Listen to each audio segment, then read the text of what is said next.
ওয়ালিল্লাহি মা ফিস সামাওয়াতি ওয়া মা ফিল আরদ।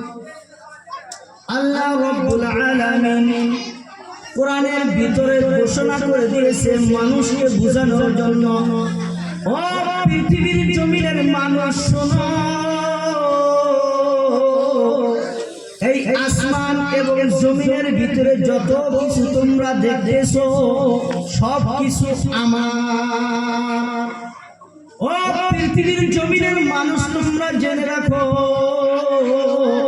আসমান জমিনের ভিতরে যত কিছু দেখো সব কিছু আমি আল্লাহর জিকির করে।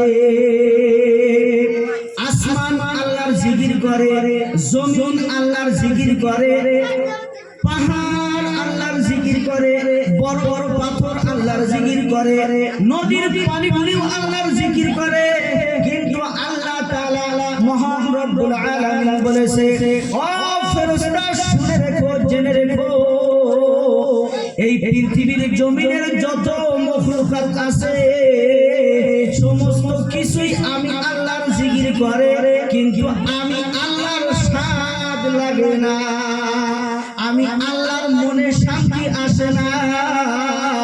ও ফেরেশতা, আমি তোমাদেরকে অর্ডার করলাম, আমি আদমকে সৃষ্টি করব। ও ফেরেশতা শোনো, এই পৃথিবীর জমিনের কোন একটা জিনিস পাপ নাই আমি আল্লাহর জিকির করে না, কিন্তু এদের ডাক আমার দিলে শান্তি আসে না, আমি আদমকে দুনিয়ার জমিনে সৃষ্টি করব। এই কথা শোনার সাথে সাথে ভাই ফেরেশতারা কি বললেন, নাহনু নুসাব্বিহু বিহামদিকা ওয়া নুকদ্দিসু লাক ও রাব্বুল আলামিন। শুধু পৃথিবীর জমিনে আদমকে সৃষ্টি করার কোনো দরকার নাই। আল্লাহ তাআলা বললেন, ক্বালা ইন্নী আ'লামু মা লা তা'লামুন। ও ফেরেশতা, আমি যা জানি তোমরা তা জানো না, আমি অর্ডার করে দিলাম, যাও যাও মাটি নিয়ে আসো, শুকনা মাটি নিয়ে আসো, ভেজা মাটি নিয়ে আসো, গরম মাটি নিয়ে আসো, ঠান্ডা মাটি নিয়ে আসো। মাটি নেওয়ার জন্য ওনাদেরকে যখন অর্ডার করে দিলেন, সমস্ত ফেরেশতারা মাটি আনার জন্য ব্যস্ত হয়ে গেল।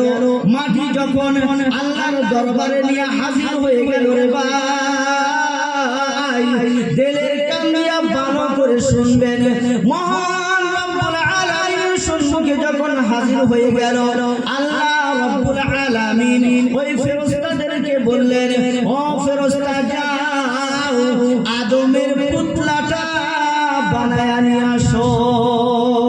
কার পুতলা? আদমের পুতলাটা বানায়া নিয়ে আসো। ফেরেশতারা আল্লাহর কাছ থেকে হুকুম পায়া আদমের পুতলাটা বানাইলেন।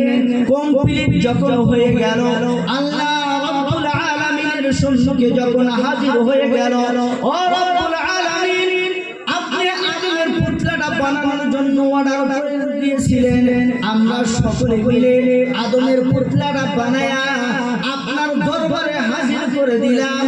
ও রব্বুল আলামিন বলেন তো দেখি আদমের পুতলাটা কেমন হয়েছে? আল্লাহ তাআলা বললেন, আমার পছন্দ হয় নাই। কি হয় নাই? আমার পছন্দ হয় নাই।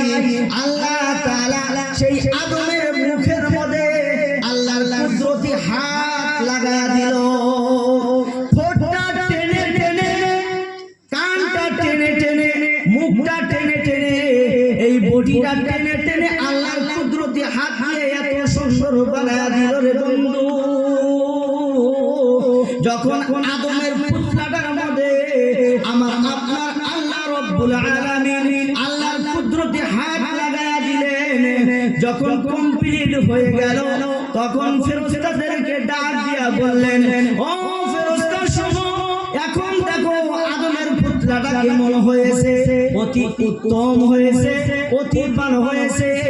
আদমকে যখন বানায়া দিলেন রব্বুল আলামিন, আল্লাহ তাআলা বললেন, ওই যে জালিসুর রহমানের প্যান্ডেলের ভিতরে যদি কোনো মানুষ বসে বসে বসে বসে ওই কবরের কথা চিন্তা করে, ওই জাহান্নামের কথা চিন্তা করে, মৃত্যুর কথা চিন্তা করে আল্লাহর কাছে যদি তওবা করে, ও ফেরেশতা তোমরা সাক্ষী থেকো, সাক্ষী থাকো, আমি আল্লাহ ওই বান্দা বান্দি প্যান্ডেলের ভিতরে তওবা করার আগে আমি আল্লাহ খুশি হয়ে যাই। বলেন সুবহানাল্লাহ। আমি আল্লাহ তওবা করার আগে আমি আল্লাহ খুশি হয়ে যাই, মাফ করে দেই। তাহলে এইটা একটা তওবার জায়গা ভাই, এটা একটা কি